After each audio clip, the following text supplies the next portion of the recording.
It's been 11 hours since I mixed up the second build this morning, and it's been 24 hours since we started the first build yesterday evening at 6:30 p.m. So by that you can tell it's 6:30 p.m. right now on the second day. So what we're going to be doing here with this honey bread is deciding whether I should do the third build or if we should just wait for the dough to start fermenting more, because it's really being sluggish. It's not fermenting like I had hoped it would, and the temperature in here is supposed to be about 80. This thing takes so long to heat up that, to register.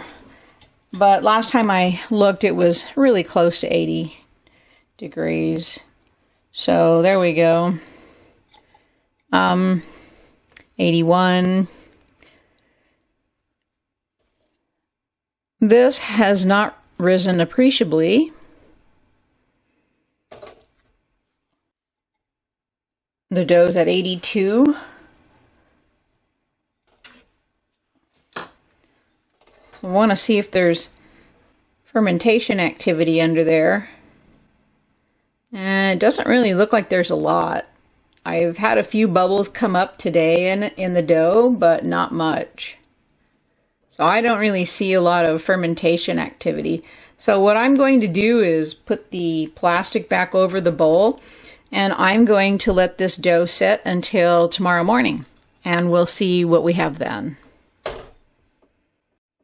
If you're following along with me in making this honey bread or honey fermented bread, my recommendation at this point would be to get the first build fermenting a lot more than I did.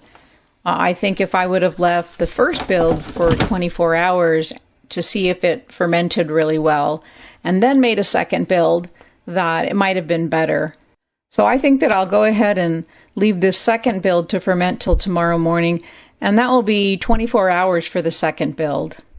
Let me know in the comments how you're doing with your honey fermented bread. And don't forget to look for #honeybread if you want to find all the posts on this experiment that we're doing together.